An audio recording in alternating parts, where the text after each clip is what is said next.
First tonight, we're preparing for snow to hit the Miami Valley late tonight into tomorrow morning. And now we want to give you a live look from our EcoPlumber Skycam over the Miami Valley, where more than 70 million Americans, though, across the U.S. now under winter weather alerts for the cold front and snow expected to hit. You can see a little snow here and there coming in now. Awfully cloudy out there, though. Chief Meteorologist Natalie Walter is tracking the snow for us. And Natalie, when can we expect it to hit the Miami Valley? Well, quiet and cold out here right now, but snow is on the way, and we are expecting accumulating snowfall overnight, which will bring slick roads to the area.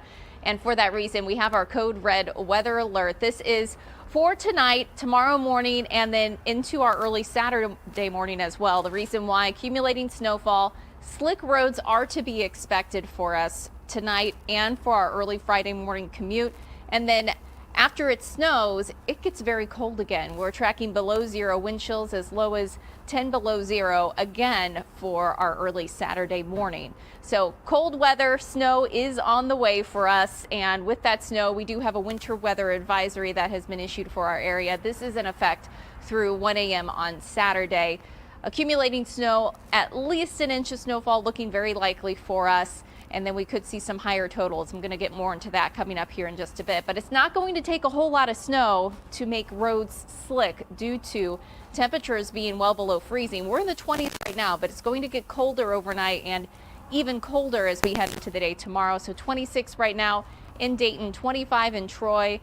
Heading through the rest of the evening, we'll start to see that snow move in really after 10 p.m. or so with that light snow through early tomorrow morning. I'll track the timing and how much we're expecting over.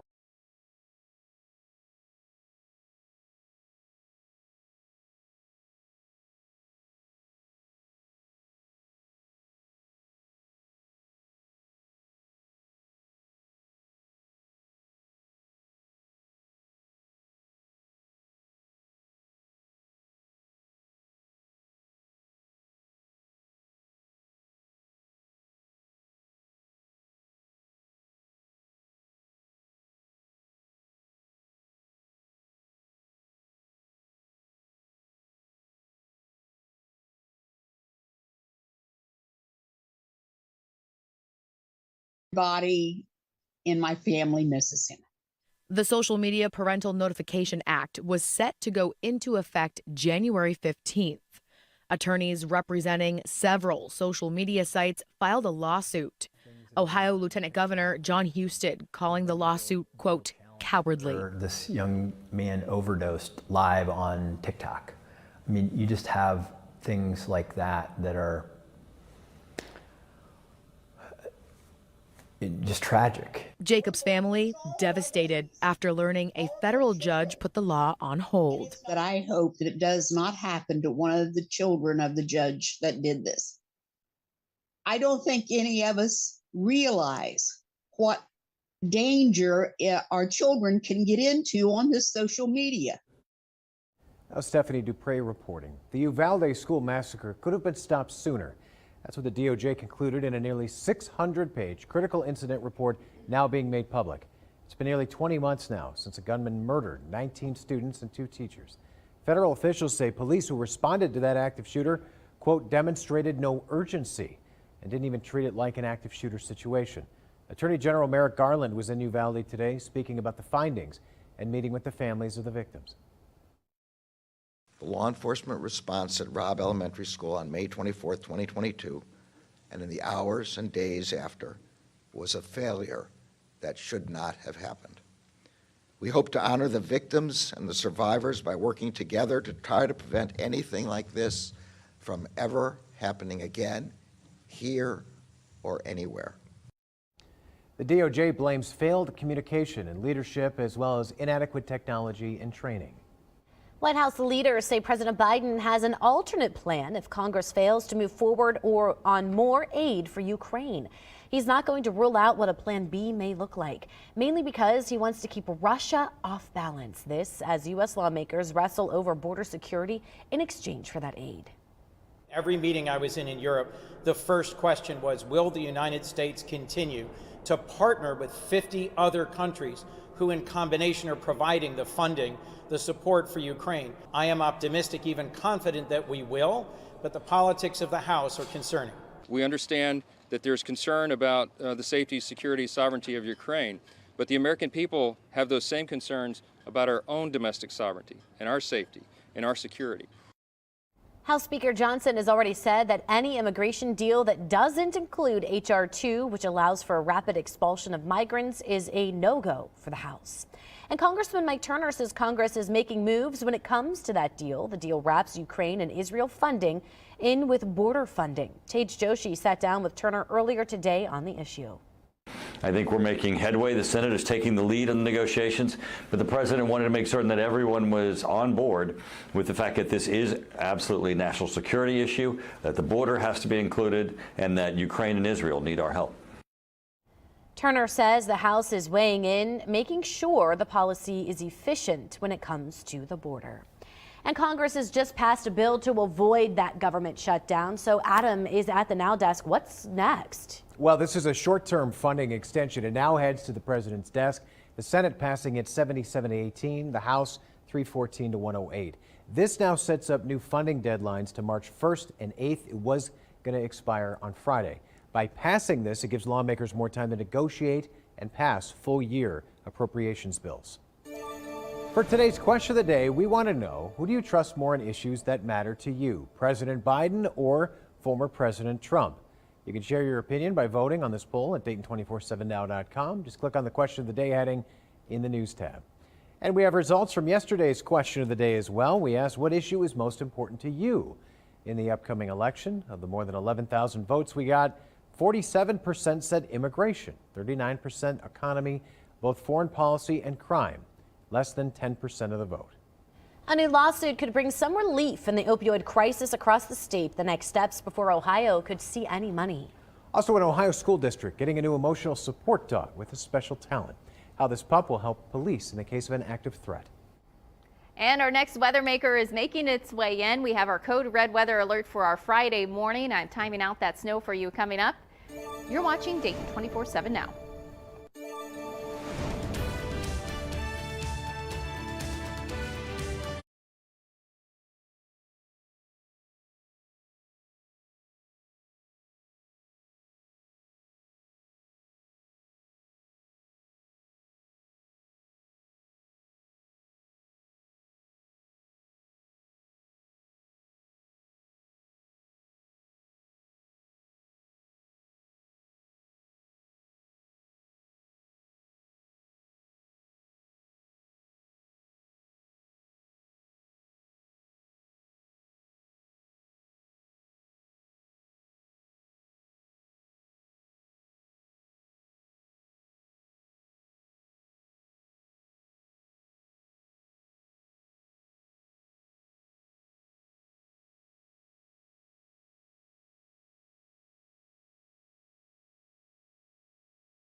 Weather Window, presented by the National Weather Desk. Has it been cold enough for you? If not, head to Green Bay, where it seems everything around northern Lake Michigan is frozen. There's also plenty of ice in northern Alabama. And if you don't believe us, just take it from this dog, who we think is enjoying sliding down the frozen driveway. And a major water main break caused problems in Austin, Texas, but at least it also produced this small rainbow, and at least it's starting to warm back up.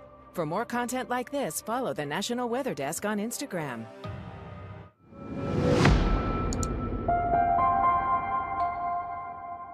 We've been following the opioid crisis in the state for years now, and last June, Attorney General Dave Yost and other attorneys general reached a $17.3 billion settlement holding drug makers and pharmacies more accountable.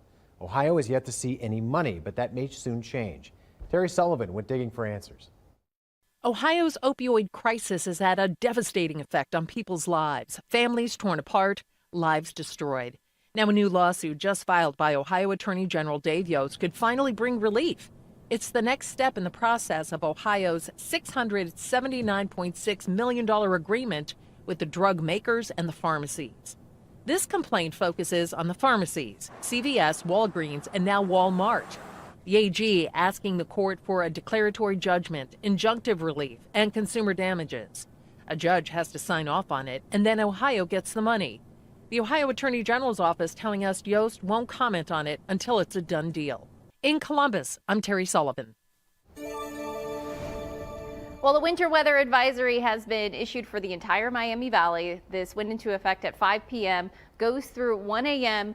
on Saturday. We are anticipating snowfall making its way in about 5-6 hours or so, and that will continue overnight and on and off through the day tomorrow as well, bringing widespread snowfall totals of at least an inch for the Miami Valley. So I'm going to talk more about that. You can see all of us now under that winter weather advisory. It was our northern counties earlier into the day. They have since added the rest of us, but for this reason we have our code red weather alert because we are anticipating that accumulating snowfall overnight into our early Friday morning. So slick roads are to be expected. The roads are very cold before sunrise, especially tomorrow. I do anticipate very slick roads, especially bridges and overpasses. After sunrise, we'll likely see some improvement, but we'll still see snowfall until the late morning hours of tomorrow. And then following that, below zero wind chills are in the forecast by our early Saturday morning. So right now we're in the 20s, a couple of warmer spots. Wilmington sitting at 30 right now, Lebanon at 32, 25 up in Wapakoneta. It's going to get colder overnight. And then especially during the day tomorrow as some colder air makes its way in. We even saw some light snow showers earlier into the day. Those have moved out, but a couple of things we're watching here. Got a system to our south that will mainly stay south of our region, but there's our next weather maker bringing snowfall through Iowa right now. That will make its way into the area overnight and will continue to bring those snow showers through early tomorrow morning. So pausing this here at about 10 p.m., we could start to see some snow making its way in, but I really think it's after midnight. Snow becomes widespread, light to moderate, maybe a couple heavier bands of snow making its way through overnight. That will linger into our early tomorrow morning. This is 7 a.m. Scattered light to moderate snow showers still in the forecast, but temperatures that will be in the 20s. And then it gets colder, few lingering snow showers late morning into the afternoon. We'll see a couple of snow showers during the day. It's just going to be cold, a little bit breezy as well. And then it gets very cold Saturday morning. We'll be starting out the day in the single digits. So how much snow are we expecting for us? So I do think widespread, at least 2 to 3 inches for most of the Miami Valley. There are some signs, maybe 1 inch to 2 inches for our far southwestern counties. But with that, I do think we could see some spots that could get maybe 4 or more inches of snowfall. But 2 to 3 inches is, I think, what we're expecting across the Miami Valley overnight and into early tomorrow morning.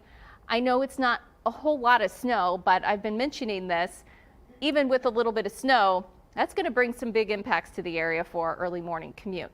Outside of that, cold air does make an arrival by our Saturday morning below zero. As much as 10 below zero wind chills are expected by our day on Saturday. But if you want warmer weather, we got some in the forecast. Unfortunately, it comes with rain for right now. Code red Friday, Saturday. Please be careful on the roads tonight, early tomorrow morning. Back into the 40s as we head into next week with rain chances on and off as well. All right, well, you all help us tell the story. We'd love to see your photos and videos of the incoming snow and any weather-related issues you run into. If you got something to share, scan this QR code. It helps us out a lot, again, to tell the story. You can chime in your photos and videos right to us, and we will likely share them right here live on the news. All right, look at this beautiful lady right here. This is Maggie. This puppy will soon be trained to find guns and explosives inside Franklin City school buildings. The city and district agreed to split the cost of around $36,000 to $38,000. Now that includes purchasing Maggie, having the training, vehicle modification, medical care, and food. Maggie will stay with the district school resource officer at all times in case of a bomb or gun threat. What she's going to do is help speed that process up in that search. You know, last year when we had to call for bomb dogs, we're reaching as far away as Miami University trying to get a dog to us. Not only will she add an extra layer of security, she will also provide some emotional support. And look at that face, she's so cute. Well, the Montgomery County Auditor presenting police canines with their 2024 dog licenses. Auditor Carl Keith held the event as a reminder to get your dogs licensed, but also to recognize the hard work police canines put in. Montgomery County Sheriff Rob Streck spoke on the importance of getting your dog licensed in case they get loose. There's really nothing we can do with those dogs at this point. The Animal Resource Center does everything they can for us. They respond out. But once again, now we have a dog that's unlicensed that law enforcement's dealing with, the Animal Resource Center's dealing with, and now everyone's on the phone trying to find someone that would be willing to take in these dogs. Now, Sheriff Streck also added some law enforcement agencies now even have kennels due to the overflow. You can check if your dog is licensed or get your pup updated on the Montgomery County website. You have until January 31st to get them licensed, or you could face a penalty fine. A story from our partners at the Dayton Business Journal now. A new $6 million wedding and event venue project now in the works in Centerville. Benham's Grove is a 19th century farmhouse and is set to undergo improvement renovations starting in March. Now, the change comes after a high demand for larger events to be held at the historic campus. The renovation expected to double the number of events Benham's Grove can host throughout the year. Community leaders across the Miami Valley are now joining together to combat hunger. The Super Bowl of Caring is helping to eliminate child hunger in Dayton. Our partners will be accepting food and monetary donations throughout the area. Those donations will then be distributed to 3 local organizations, the Food Bank, For Love of Children, or Flock, and the House of Bread. You can contribute by taking out your phone, scan that QR code to make a donation. The donation drive ends February 12th. A home bakery now expanding to a new location of its own. We'll give you a look at a few items on its menu. You're watching Dayton 24/7 now.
The Dayton 24/7 Now News app, brought to you by the Jeff Schmidt Auto Group.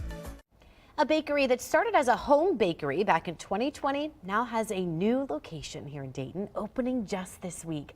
Tej Joshi gives us a look at the delicious treats they have to offer.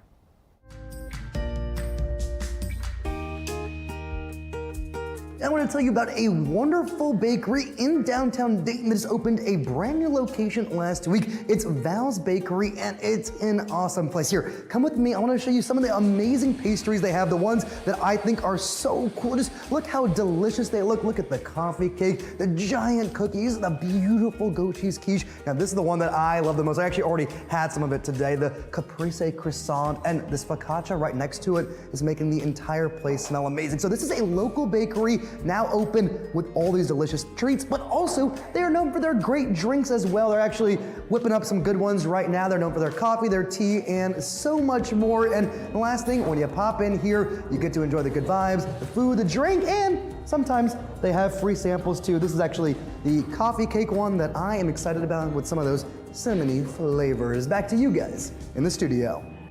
I actually got a little taste of it. It was pretty tasty. Pretty It yummy. was really good. Yeah. I did too. Oh, you did too?